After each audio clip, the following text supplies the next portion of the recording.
so, of course, I'm the principal of the high school. For those of you who have not met me, it's a pleasure to meet you tonight. There are a couple of the people who are here. William Maclin here is a social studies teacher who is doing his internship, who is here. And also Miss Patterson, you guys know her. So let's talk about the high school. Because when I look at the high school, the number one thing that I do is always analyze numbers. Data-driven decision making. And so I look at the high school and we look at numbers and say, where are we going, where do we need to go, and where do we need to be? So if I throw out a couple numbers, which are, one would be 94%.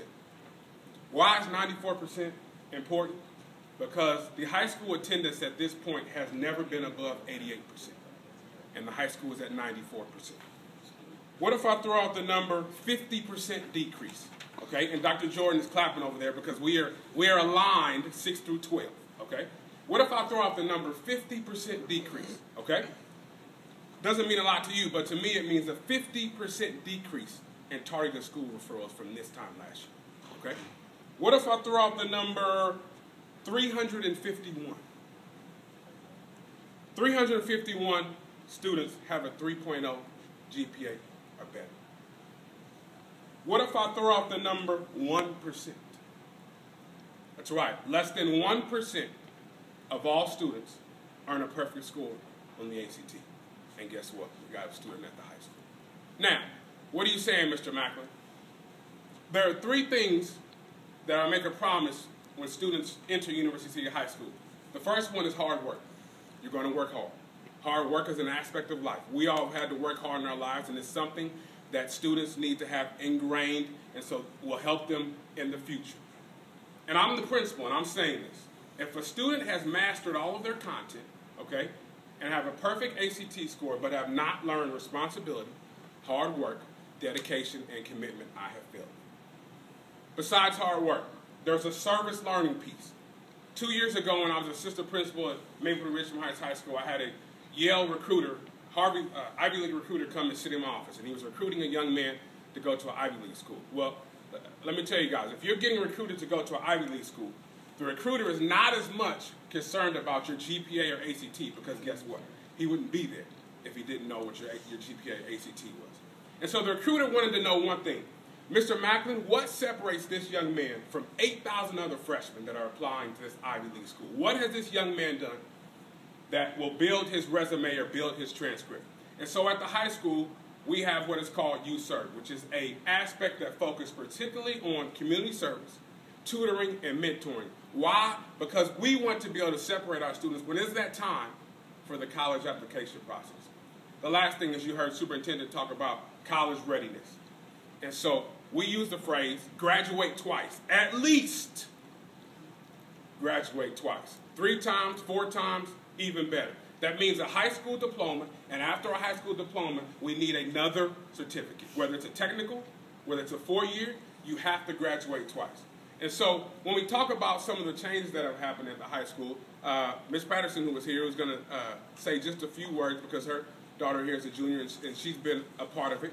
And so I always say to myself, when people ask why, whether it's Project Lead the Way, whether it's our students going to Jefferson City, okay, whether it's our students who are attending the inauguration, when people ask why, I always say, why not? Why not? Okay. I'm sorry. I always say, why not? How come it's not good enough for University City High School students? And then when we hear the word no, we always say, well, what can we do to make it a yes? All right? Being able to bridge the gap. It's not enough to open the door, but you got to open the door and lead students through. All right? Ready? Yes. I just want to say I'm co-chair of the high school PTO. I'm Chrissy Patterson. And my biggest thing is come to a PTO meeting. I don't care what grade your child's in. I think it's really neat. I started going to the high school PTO meetings when Molly was in 8th grade here. I guess it was around now. I just started double doing PTO meetings to see what was happening at the high school and to see, geez, I need to get to know these people because I need to know who to connect with and not be the deer in headlights. I felt like when we came to Brittany, I was like, oh my gosh, we've been at Flint all these years and now we're someplace for 2 years. and you felt totally out of sync with everything. You get to the high school, you're going to feel like the deer in headlights again. Unless you start coming and getting a feel for the place, we're all very nice, we're very helpful, and Mr. Maclin's door is open. I got him on my cell phone. She really does. She really I does. call him. He's even called me on a Saturday. And that's where we feel a really community-based school, and I can't tell you how happy my daughter is there. And I'll tell you this, and she's probably going to get mad. Don't repeat it. She said to me the other day, because she'll say, you're telling everybody. She said, I'm so glad you didn't send me to Clayton. She said, I love ucity. I love being at the school. And not that we were going to send her to Clayton, but we told her, hey, your options are open. You know, if there's someplace else you feel more comfortable, we'll look into it. I'll get a full-time job. No, but our feeling was, you know, every child's different. You know, not every child goes to this school or that school or whatever, but give us a chance. That's my biggest thing is I always said, hey, all through the district, I'm going to send my child to the school, the public school in our district, wherever we live. If it doesn't work for her, then it doesn't work. But I've given the school a chance. And I've seen if Molly handles it well or doesn't handle it well. She loves it. Loves Mr. Maclin.